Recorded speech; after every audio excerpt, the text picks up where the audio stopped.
Bonjour et bienvenue une fois de plus à l'interface qui nous permettra de gérer les notes. Nous allons à présent nous connecter comme un enseignant devrait se connecter pour pouvoir enregistrer ses notes. Donc, je suis un enseignant, on m'a donné mon pseudo, je l'introduis simplement et après j'introduis mon mot de passe et je me clique sur connexion. Voici l'interface que chaque enseignant verra euh, au devant de soi pour pouvoir gérer l'enregistrement des notes.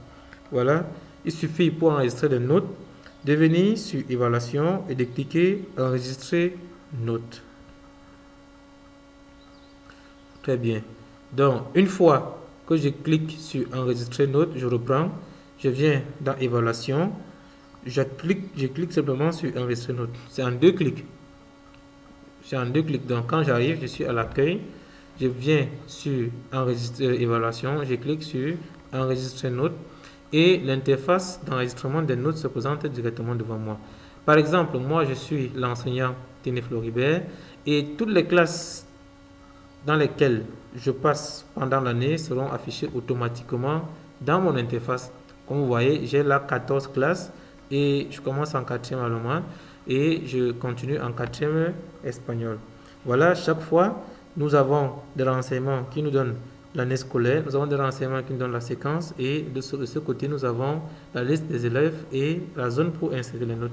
Donc, vous l'aurez compris, lorsque je vais insérer une note dans l'application, tout ce que j'ai à faire, c'est de cliquer là à gauche sur la classe en question et la liste des élèves va s'afficher ici. Tout ce que j'ai à faire pour moi, c'est de venir simplement là, de cliquer ici dans l'enregistrement des notes et de renseigner les notes au fur et à mesure. Nous demandons à nos utilisateurs d'utiliser la touche tabulation pour se déplacer d'une cellule à une autre. Ceux qui ne savent pas où se trouve la touche tabulation peuvent simplement se rendre à gauche du clavier, à l'extrême gauche du clavier, juste au-dessus de la touche verrouillage majuscule. La touche verrouillage majuscule, c'est une touche qui apparaît souvent avec un cadenas. Donc, juste au-dessus, je maintiens j'appuie donc sur la touche tabulation et je maintiens ce doigt à ce niveau. Je me déplace d'une cellule à une autre chaque fois pour ajouter, pour insérer les notes. Voilà ce qui est fait. Je me déplace chaque fois pour insérer les notes. Je le fais ainsi jusqu'à la fin de la liste. Jusqu'à la fin de la liste. Je dois dérouler ici pour me rassurer que je suis véritablement à la fin de la liste. Et lorsque je clique sur la dernière note, par exemple, que j'entre, je dois taper la touche entrée pour me rassurer que la dernière note est entrée. Et nous attirons votre attention là sur la dernière note. Sinon, vous aurez beaucoup de revendications des élèves venant dire que vous n'avez pas inséré la note simplement parce qu'à la dernière note, vous n'avez pas, vous ne vous êtes pas rassuré que la dernière note a été enregistrée.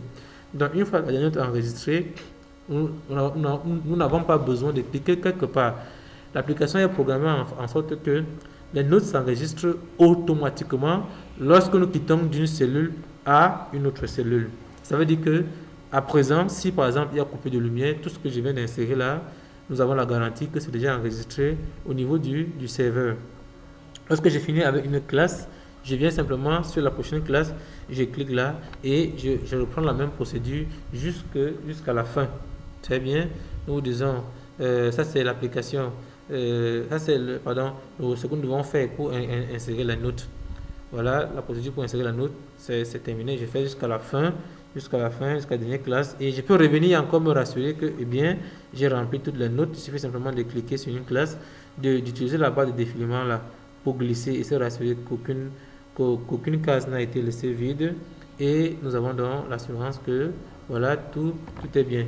Et nous disons que si nous ne voulons pas, s'il n'y a pas de note, si nous voulons donner 0 à un enfant, nous devons donner 0 à un enfant. Parce que par défaut, si nous ne mettons pas une note à un enfant, l'application ne va pas considérer le coefficient. Si nous voulons que le coefficient soit considéré, nous devons insérer au moins 0. Si nous n'insérons pas 0, alors le coefficient ne sera pas pris en compte. Lorsque nous avons fini, nous pouvons cliquer simplement sur déconnexion. Nous disons donc merci de nous avoir suivis et rendez-vous à la prochaine vidéo.